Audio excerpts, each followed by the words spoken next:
Need more room? You've already got it. Just chuck a roof on it. Lift me up. I need to go higher. What goes with what? 3 beautiful flower combos for your pot. A simple flat pack, plus you paying attention to this story, equals this expensive-looking set of drawers at your place.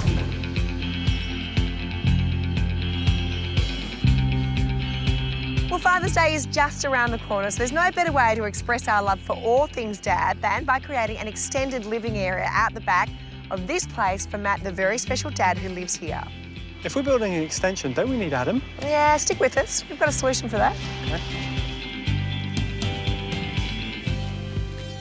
Hey, hello. G'day, how you going? Hello. Hi. Nice to see you both. Yeah, nice to see you too. So even though you both got big smiles on your face, we want to get all the bad bits about why this area is not working for you. I can see some of them.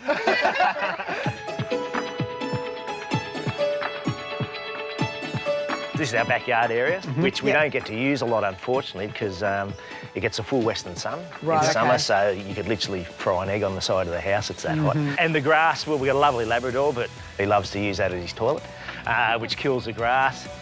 We planted these shrubs a few years ago, but we thought they'd be nice and compact. They've turned into trees, so they're becoming a bit hard to maintain. We've lost a couple as well because of how big they got. And I mean, also with Alyssa, she's got, with her disability, she gets around a bit slower nowadays. And the problem with it now, we come outside, if there's a little bit of rain or hot, we have to come back inside. So it'd be nice for somewhere that she can enjoy an indoor-outdoor space without having to be covered from the elements, I suppose. Okay. But ideally, if we can make this feel like an extension of the house, that would be ideal. That'd be brilliant. Awesome. Yeah. All right, well, you guys can go and rest and relax and get on with things, and we'll... We'll destroy the place. You'll come out and it's just going to look like a complete mess. All right, thanks, guys. I promise you the end result will be better, though. Thank you. That's a long wish list. And there's a lot of building in there. Yeah, you know, I'm a landscaper. Yeah, but you know how when you're on camera, people always call you like a head on a stick? Yeah. Well, today we actually have a head on a stick, Adam Doble. Hey, mate. How we going, guys? We're good, how are you? Well, not too bad. This is a little bit different, isn't it? I'm just a head on a stick. I tell you what, I'm absolutely pumped for this design to come to life, guys, but devastated that I cannot be there. But I hear that you guys are ready to rip into it, so it's all exciting. You've seen the wish list, though, and we've had a bit of a chat about this place. What do you reckon?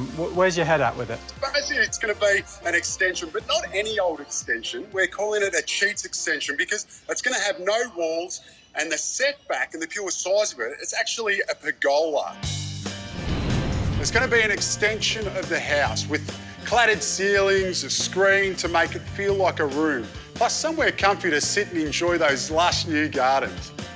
And that old barbecue area can get revamped and become an amazing outdoor cooking space. And it's just going to make Matt and Elisa's life so much easier. Are you just like adding things to this list because you're not here? Well, basically, Trixie, I'm just a head, so I actually don't have feet and arms, so I can just keep on going.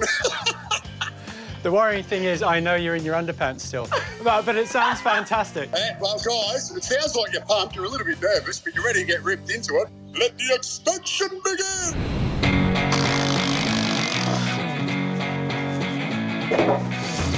Timber!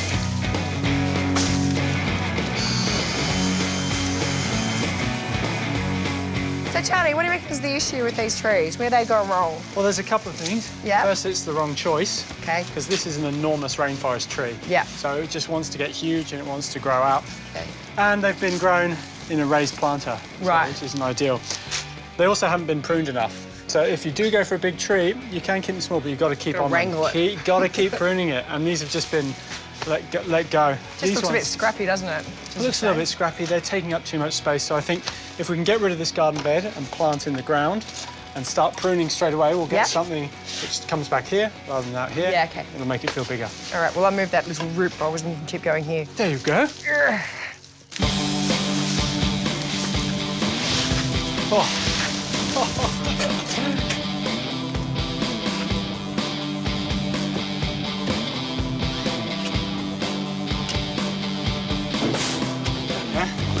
got there in the end.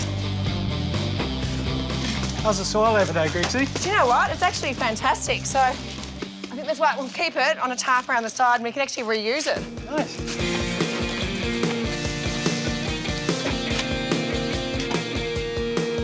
Good job, Adam, being sun safe. I'm impressed. He's not doing anything else. You're looking good out there, guys. It's good to have some sun protection on as well. So I've only got a head left. So thanks for putting the hat on. We'll just make sure everyone stays hydrated, Grigsy, because that's what I'm doing over here. I'm drinking my coffees and I'm loving the scenery. That's it. Hey, Charlie. Look at those biceps. That's what we like to see. Get a muscle going. Haven't got all day just to be on the, iPad with a Melbourneite. Just looking for the mute. I'm looking for the mute button. Hey, step up. Where is it? Charlie, step away from my face. Oh, this is the closest I can get to you, though. Okay. That's right. I feel like we're cuddling, brother. Stay love.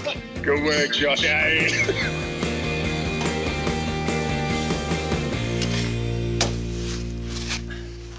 I'm lifting these pretty standard 400 by 400 pavers and I'm going to relay them. The reason I'm doing that is this feels quite directional and I want to spread the eye out into this area. So I'll just be putting a gap between them. And by using them, it means we don't have to replace all of these under the undercover area.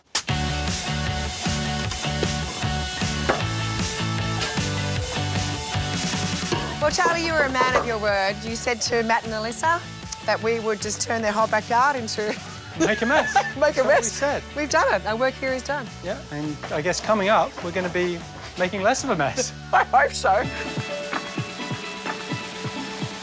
The area's been cleared and it's looking fantastic. Joe and Charlie have done an awesome job. I've had the guys dig a couple of holes and now they're ready to throw the posts in. For the posts, we're using H4 treated pine, which means they can go directly into the ground. Now, the guys are going to set the first one up. Looking good, boys. I tell you what, they're nice and light, those posts, aren't they? Guys are plumbing up the posts and using a clamp allows you to get that fine adjustment and make sure it's nice and accurate. Now, it looks like it needs to go a little bit to the left there, guys. Instead of bubble Got pretty from good there. eyes here. I better be careful what I say, actually, because they might whack me over the back of the head or just press the power button. I'll tell you what, Matt, we'll make a chippy out of you in no time. You never know.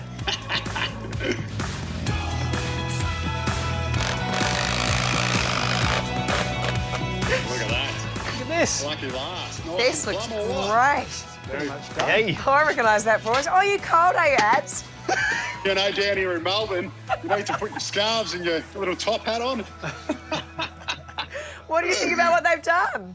Griggsy, I'm very impressed. They're three of the straightest posts I think I've ever seen. Is that because you didn't do them?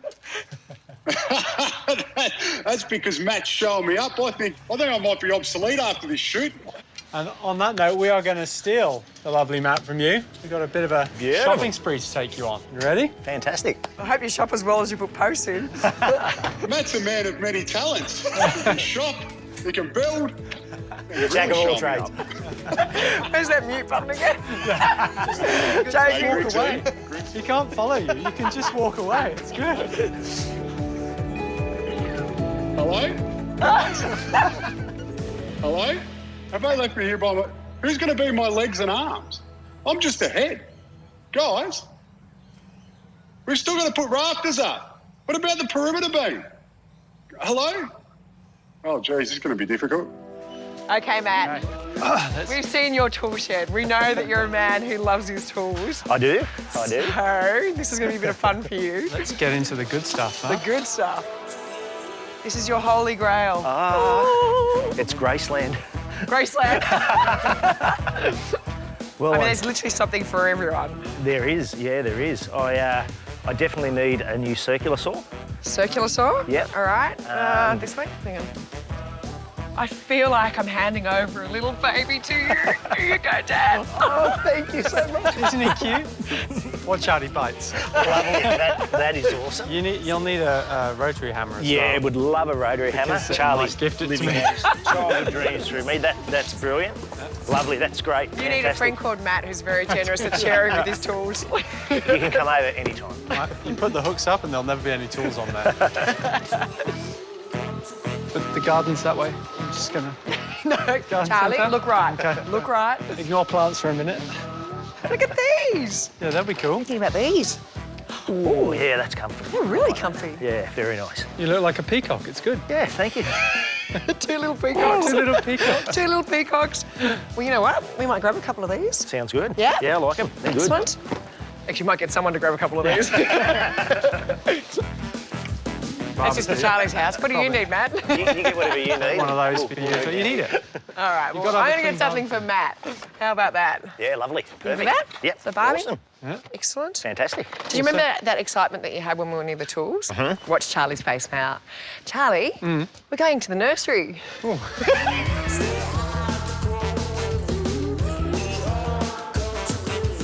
Yep, so this is our little Australian native. That's so pretty.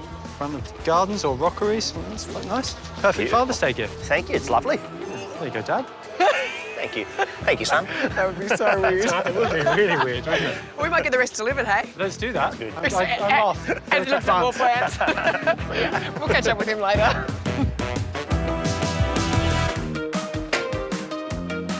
Sean, where are you? Lift me up. I need to go higher. No worries. For the pergola, we've decided to go with the flat roof to match in with the existing house. Now, on the house side, there's a wailing plate, and the rafters get attached to that. Then on the posts that they put up a perimeter beam, and that's what holds the rafters on that end. That's looking beautiful. I tell you what, for a Father's Day makeover, we're sure making you work hard, aren't we? Oh, yeah, I don't mind. I don't mind working. So the beauty of this is that even though it's an outdoor and the ceiling of the pergola, it's actually going to feel more like the indoors by using the VJ board. Yeah, lovely. So- Yeah, it's quite nice. I like it. Boy, you guys have had a rough trot these last few years. Yeah, it hasn't been easy, I guess. To give you background, Alyssa got diagnosed with brain cancer back in 2018, March 2018, and that was unfortunately just a year after she'd been put into remission from Hodgkin's lymphoma. So Oh my gosh. it's been a bit of a challenge, and because of that, she's had to endure 3 brain surgeries. Goodness me. She's had radiation, chemotherapy. Her last surgery's left her paralysed in the right leg slightly. Yep. But in saying that, we soldier on. It's not all doom and gloom. It gave us a chance as a family to, I guess, to reevaluate what's important in life. Look, we're not the only ones that are going through it. You just realise it's prevalent, it's everywhere. There's a lot of people dealing with this kind of thing. We're not alone. That said, Matt, anyone who meets you two, you've both got the biggest grins on your faces. Yeah. You've got these 2 gorgeous children. So how do you actually maintain that positivity the whole time when I'm sure there are moments where you just feel like you just want to crumble up onto the floor and stay there? We've just taken on the attitude of, well, let's just live each day to the fullest, and moping around isn't going to get us anywhere, so we just try to keep upbeat, keep happy, Yeah. keep our friends close and family close, and yeah, just enjoy life as best we can. There's a lot of places out there, the Cancer Council and organisations like that. We've got some fantastic services that help people out. Well, I know that you guys, you stretch yourself enough to get a caravan, because that was one of Alyssa's Yeah, dreams, wasn't it? To yeah. travel around and It was, yeah. do some trips. So Yeah, we've had some really wonderful trips in it. Been down to Victoria and done the Great Ocean Road and out to Lightning Ridge and Yep. up and down the East Coast. So yeah, it's our little sort of haven away, I suppose. well, it sounds like, if anything, that the only silver lining is the enormity and the value of that family time together. Yeah, definitely. Who's this flicking all this paint over here, hey? That'd be me. Yep. There we go. I'll do the honours. Last bit. Last bit. How's that? Might have found my calling. And for once, I haven't got paint on myself. So Well done. You must be. And I did You must well. be the good I luck did well charm. too. Very good.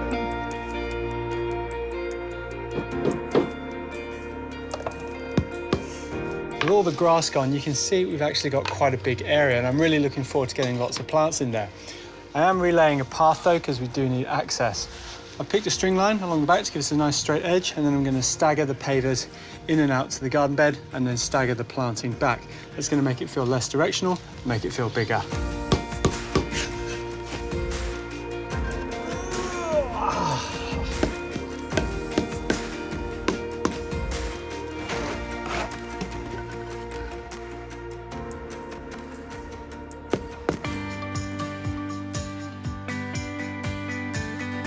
We're adding sark into our pergola. It's a protective skin that goes under your roof and protects from rain and dust and adds insulation too.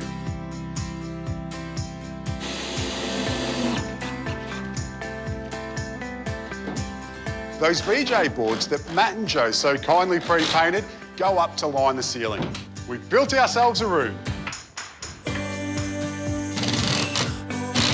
I'm going to jump in. Hi, While Dad's away, I thought I might just sneak in here and grab a little chance to hear from you guys. What makes your dad so special? Why do you think he's so awesome? He gives us heaps of cuddles. Cuddles are very important. Yeah, it's very nice. And then we get to play games all the time. That's pretty special. Who wins the games? Me. Oh! And if she doesn't, look out. What about for you, Alyssa? I mean, obviously he's an exceptional husband. Because we've grown up together, I think he's just the love of my life, and he's my best friend. Yeah. Since this, he's just been, sorry. It's all right. He's been so supportive. And he takes me anywhere I want to go. And he pushes me, like when I don't want to do something, he pushes me in a good way, so he makes me the best that I can be. But he's just so loving, and he cheers me up, and he gives good cuddles too. Can you remember the moment you guys fell in love? Yeah, he'll tell you that I knocked him back at first. The kids know all that story. Because we're in year 12 and we just fell in love instantly, I think. Wow. And we've been together 27 years. Gosh, that's amazing. Yeah. The dark brown tiles really date this property and they look pretty disgusting. So a nice, cheap way to make it look a lot smarter and fit in with our new room. A simple batten screwed down, and then we're going to use a really nice spotted gum hardwood decking.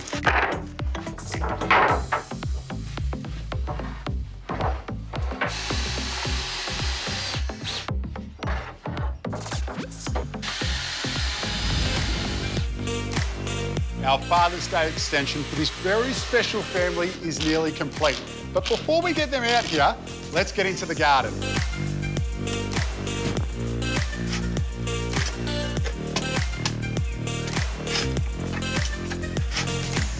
Improving your soil is a must-do job in any garden renovation. And here we've got the issue of compaction because we've been running wheelbarrows in and out. The problem with that is the soil becomes hard and new roots can't penetrate through. It also stops the water from going in properly. So I'm turning it over with a shovel and Josh is doing it with a fork. We're then going to bring in the good soil that we dug out, put that on top and mix that through, and then enrich the whole thing with lots of bags of compost.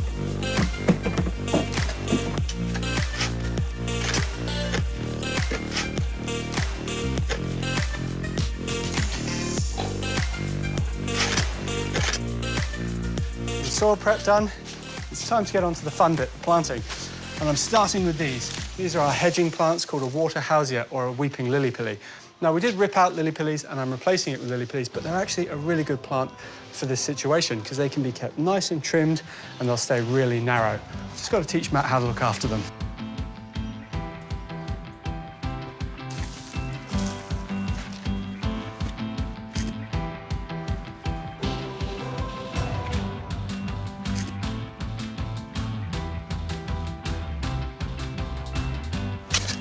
The rest of our garden bed is a real play on texture.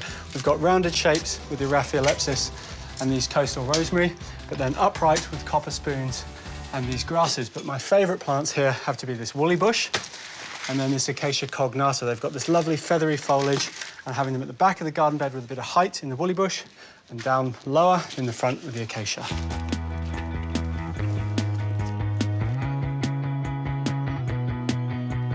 Wowzers, you have been busy. That looks so good. Busy? Very, very busy. Now, I'm putting in our little Philips Hue lights, Charlie, that we found the other day at Bunnings. And probably should actually mention that the reason these are actually so cool is that you can just download an app and then you can control everything from your app, your lights. So for this, you could actually dim the lights, turn them on, turn them off, or there's even a Charlie setting, which is the disco lights for change colours. The most flattering of lights. Depends what hour of the night it is.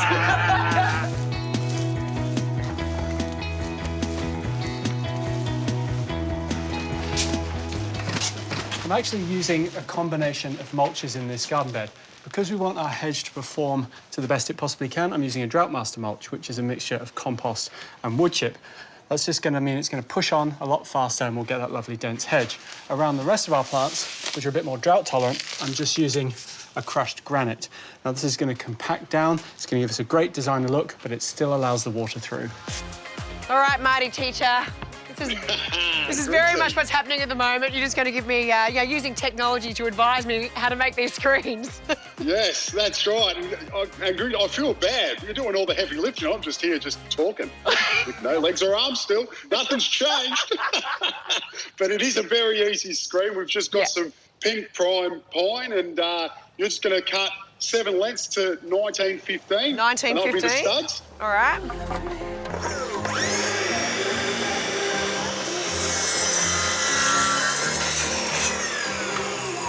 Then the top and bottom plate, we're going to do at 840. 840, okay. So no rush, Briggsy. You're doing well. Keep it up.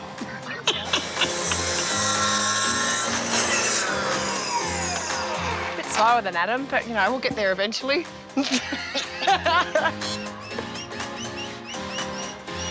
You're powering through this, Briggsy. Time now to pre-drill and screw.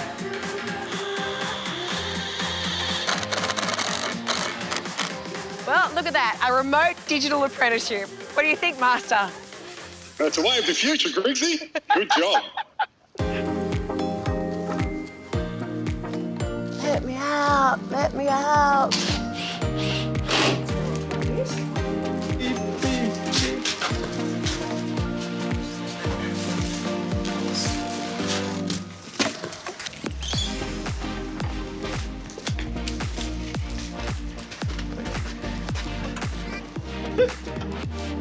That's good. What do you think, Adam? This looks absolutely fantastic, guys. I'll tell you, but there is one thing I see that's missing. What? That green cushion needs to be karate chopped. Hiya! Yeah! That's what I'm talking about. Should we get them out? Let's get them out. Out you come, guys. Hello. Hi. Oh my God. Come on out over here so you can appreciate Oh my it all. God. Oh, That's beautiful.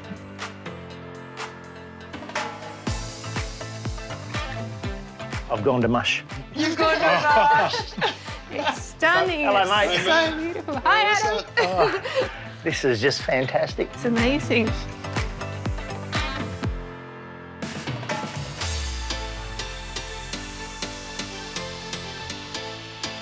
So tell us, what do you think? Ah, it's Awesome. amazing. Wonderful.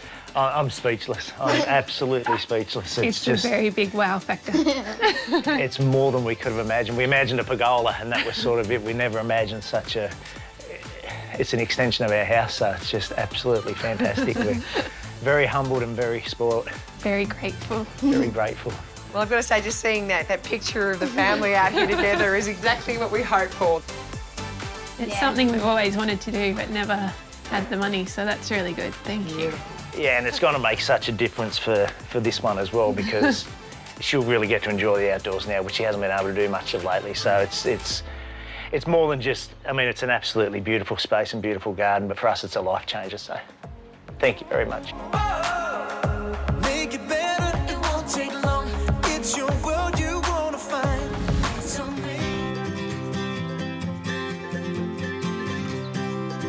Now, this inquisitive little lady goes by the name of Rose, don't you? Yes, no, they're very sharp claws of you, so you're not jumping on me because I'm not prepared for that. We will do noses. How's that? Isn't that beautiful? Koalas. She's a lucky one. She's a survivor. We lost so many over last summer. But you know, there were 2 individuals who helped find so many injured koalas and also who are now instrumental in... No, you can't jump on me. I'm not a country. Who are now also instrumental in helping to look at the population of koalas, how they're growing, how they're doing in the wild. We're going to meet them both before I get got by a koala. Oh, coming over.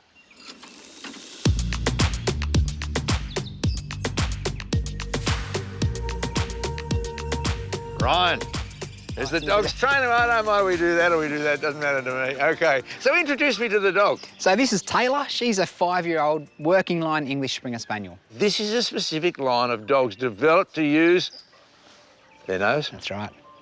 What does the dog do when she comes across something? Find. God, she's gone. She runs around flat out, searching the ground for clues and looking for the koala poo. Good girl. Good girl. So that's what we're after, little AFL ball, mate. Yeah, to me, look, I'd say an olive pip. That's a very good description too. Yeah, for sure. Look at that. So when she finds the poo, we pair that with a game of fetch. So she will dive for the tennis ball. Yes, good girl. Hey.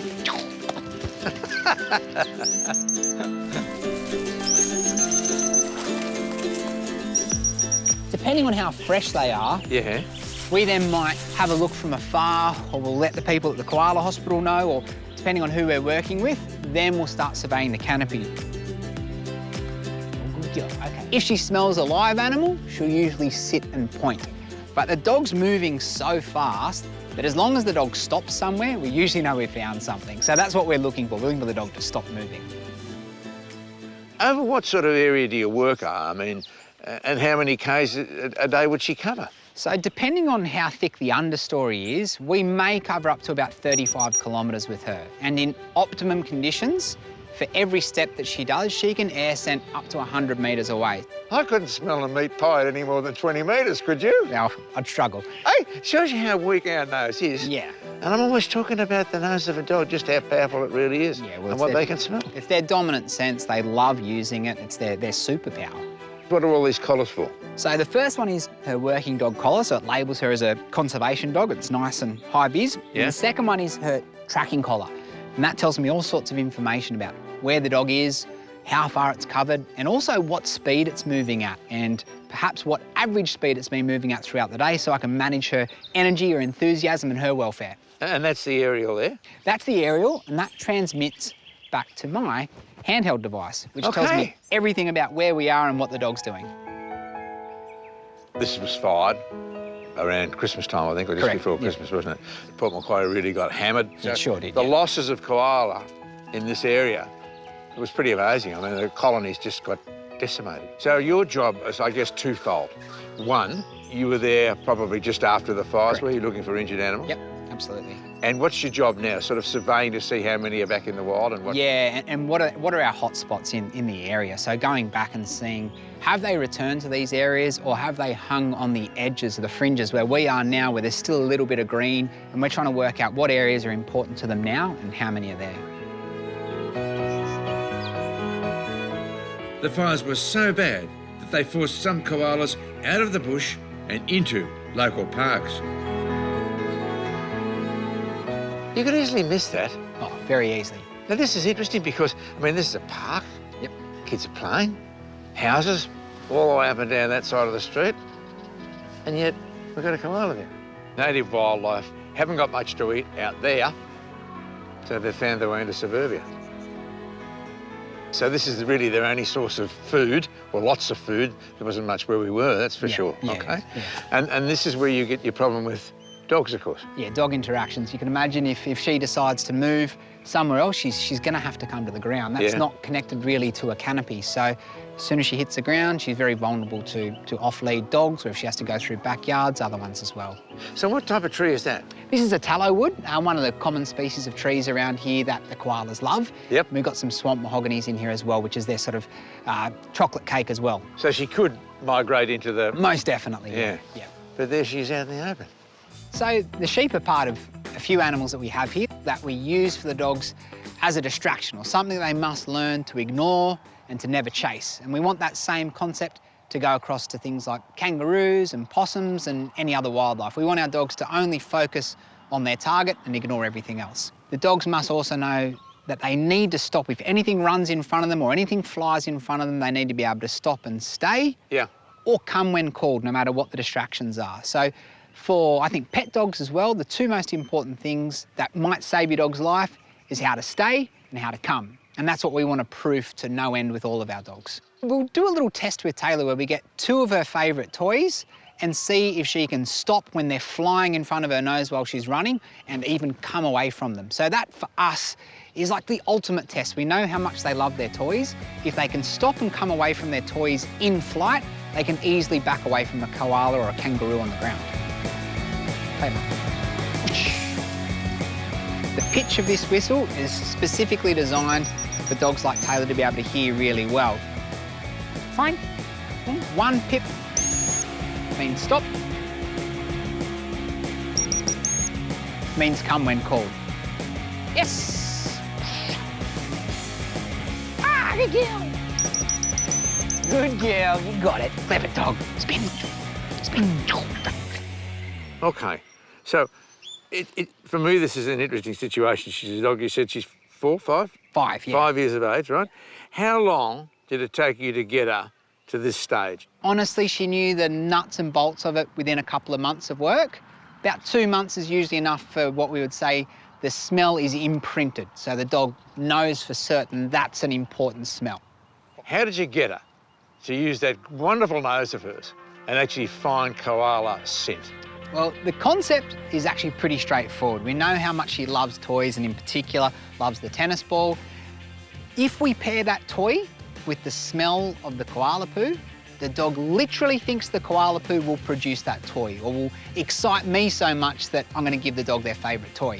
In fact, we've actually got a 10-week-old puppy here right now that we're training for the same process. And how do you know this dog's going to be good? Zest for life, fearlessness and enthusiasm for the task. So this is the Dash. This is Dash. Couldn't have any more Dash than the last one I've just seen, mate. You never know. She's absolutely flat out Taylor. All right, so what are we doing here? We've got a brick with a bit of poop on it. That's right. So, yeah, we hide the koala poo inside the brick, just a regular house brick. Okay. And that obviously draws a bit of attention to one specific area. Yeah. And it's at that moment when she sticks her nose in the right hole, I'll say the word and she gets her rewards.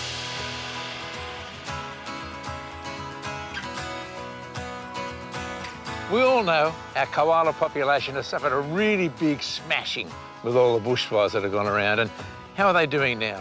Well, that's where dogs like Dash come in. Because being trained in the right direction, she'll be able to tell us how populations are going, where they're being established again, and just what we can do to ensure that koalas are here for generations to come.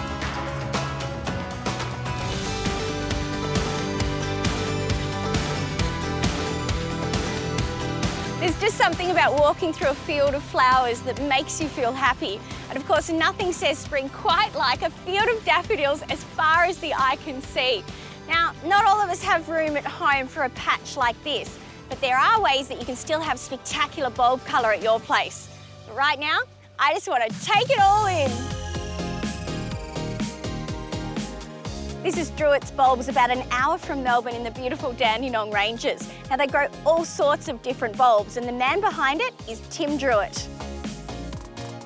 This isn't a bad place to work, is it? No, it's nice. How are you going, Tim? Not too bad. How are you? Yeah, good. How many different varieties are you growing here? We grow over 1,000 varieties of bulbs. Of daffodils alone, we have about 200 different cultivars. There's quite literally thousands of yellow daffodils. Some of the ones to pay attention to are the miniature and new release ones. They're ideal for potting or smaller gardens. There's one on the market called Tate Boucle, which is a double form of the traditional yellow Tate-a-Tate. It's really cute, really nice. So for anyone who's wanting to grow bulbs at home, what are your tips? My tips, choose where you want to plant them first off. Bulbs come in all different heights, shapes and sizes, and then obviously select your colour based around how tall you want it to be, and then select where you want it to go. Once you've got those three things sorted out, pretty much all bulbs are really easy. They're like an underground succulent. Everything's stored inside the bulb and ready to go when you receive it. So if you're short on space, you can still bring a little bit of bulb heaven to your garden by growing them in pots and putting them on a patio or a balcony. Now, when I'm putting together different types of potted combinations, what I like to do is choose the right collection of plants and then pick a pot that really matches that look. And make sure you look at their growing requirements too, so you're teaming plants that like similar growing conditions together. Now, the hero of this pot is going to be this beautiful daffodil right here. So this is called Replete, and you can see it's got beautiful double flowers and lovely pink tones.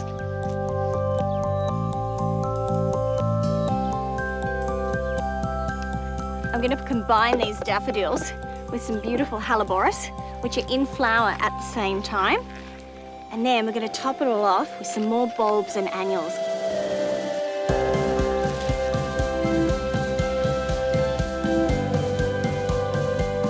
Now the beautiful thing about using annuals with the spring bulbs is that these little violas will flower at exactly the same time as your bulbs, but then when they start to die down and look a little bit straggly, you can pull them out and replace them with the new season annuals. So there you have it, the perfect showpiece for your patio or balcony.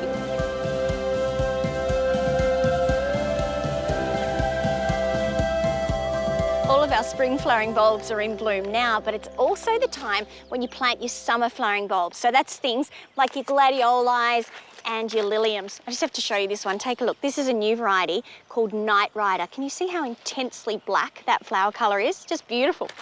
You plant them about twice as deep as they are at their widest point.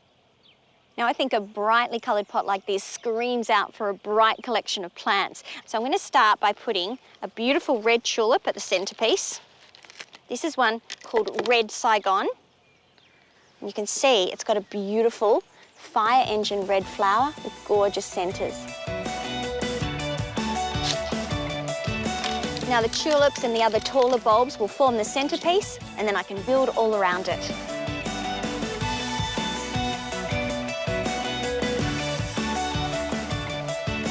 And the beauty of a potted combo like this is that once those spring flowering bulbs begin to fade, die down and finish their display, up pops all those summer flowering bulbs for a whole new season of colour.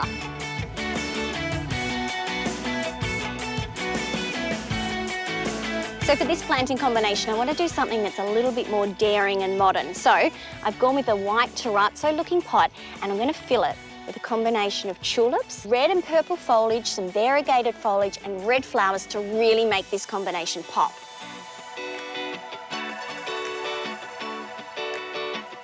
If you're looking for something that's robust and looks good year-round, then you can't beat the euphorbias. Now this one has beautiful lime green bracts and it flowers through late winter and spring. I use this plant a lot in my own garden. It's called Loropetalum Plum Gorgeous. It's got beautiful plum-coloured foliage, and then in the spring and the autumn time, it gets loads of kind of raspberry tassel-y looking flowers.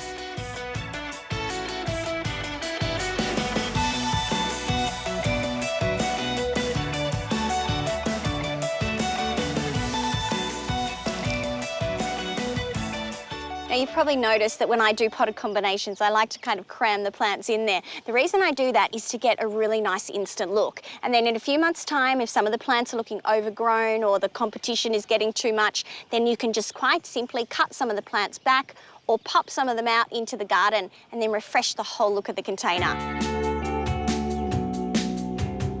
I think we've created three amazing but different looks. So we've got a more traditional version here where we've combined the bulbs with annuals and perennials.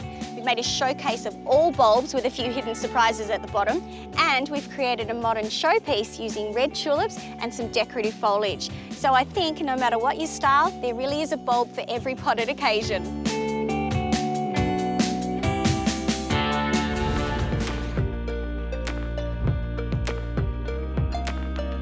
We could all use more storage, couldn't we? Especially for clothes. Now you can search around for the perfect set of drawers, his and hers, and spend an absolute fortune. Or you could think outside of the square. These are ordinary flat pack drawers from the hardware store. Now if you dress them up, if you're handy with your tools, you can make them look spectacular.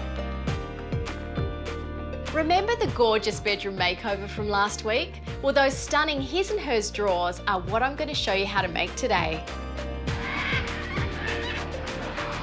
We are of course starting with kitchen flat packs, but used in the bedroom we want them to look like a quality piece of furniture. And the way to do that is to actually wrap them in timber across the top and down both sides.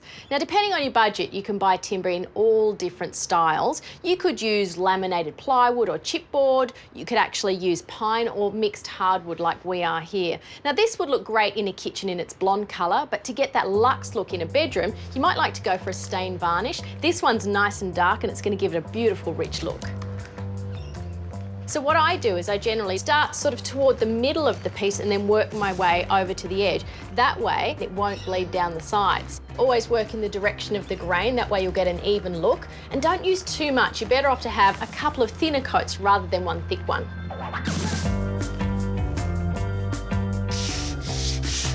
And also, you do need to sand between coats for a nice, smooth finish. Okay, so while that's drying, let's talk drawer fronts. So these profiles, well, you can get all sorts of different types. You can get flat, you can get laminated, or you can get DIY custom options, which is what we're using. So basically, we started with MDF, you then prime them, and you can paint them any colour you like. So we painted ours to blend in with the bedroom walls, and they looked absolutely beautiful, didn't they? So the next thing to decide is which handles to choose. The handles and knobs you choose, well, they're kind of like the jewellery on an outfit. They make that all-important statement or add bling if that's what you want to do. Now, handles like this can set you back a pretty penny. You can look at around $20, $25 each, and the amount of handles you use, it really does add up. So if you have a go at making them yourself, you can save a fortune. These ones are marble. I kind of want that marble look for them. So if you get yourself a sheet of these marble mosaic tiles, $22 for a full sheet, and I'll probably get about 5 of the handles that I need out of this, so it works out at around $4.50 a piece. Such a bargain. So to make them, it's easy enough. This is 18mm pine trim. Now what I've done here is cut them down to size and painted them black. And the size, well, there's no magic formula here. You just need to make sure that they are in keeping, or in scale if you like, with the handle itself. So the first thing I need to do is just peel off all of the tiles that I need, and then using some wet and dry sandpaper, just smooth off those edges because they can be a bit sharp. For a super strong bond from the tile to the timber, you'll need an epoxy resin. Just put a dab on the back of your little timber block here. That's why we didn't paint that surface, because it gives it, again, a strong bond. Then centre it over the tile and then press down. And that's it.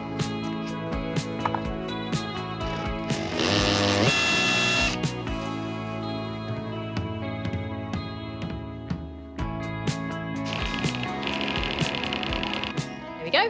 1 down, 5 more to go. Adding a layer of luxury to the inside of the drawers is so easy if you line them. So what I've done here is just had a piece of 3mm MDF, just cut to the exact size of inside of the drawer. Now to cover it, that's where this beautiful, it's like a polyester velvet, but it's got a really lovely texture and it ties in with the colour of the outside of the drawers. So to stick it down firmly, I'm using spray adhesive. 1 very thin coat all over this board will do the trick.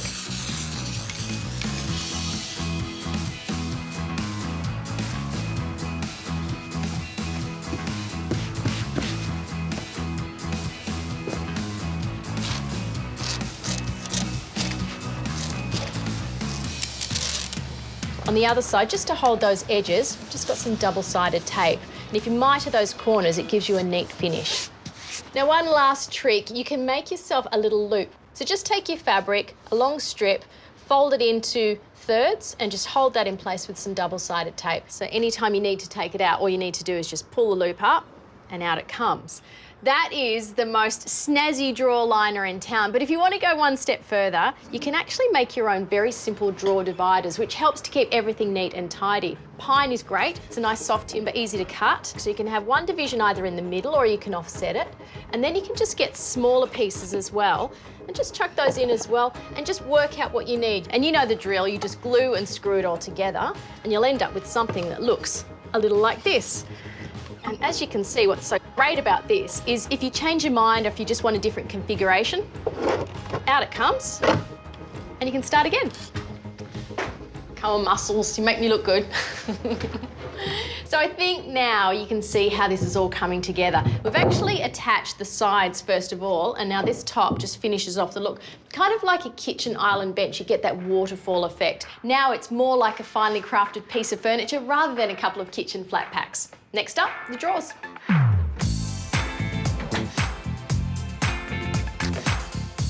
Now it all comes together. These liners, well, you know, it's an option, but doesn't it add such a sumptuous layer to the base of your drawers? And if you make some dividers like these, it just will keep your clothes all organised, neat and tidy. Talk about statement piece of furniture. And to think that this all started with 2 very ordinary kitchen flat packs. Just a few custom tweaks and look what you can achieve. Magnificent, don't you think?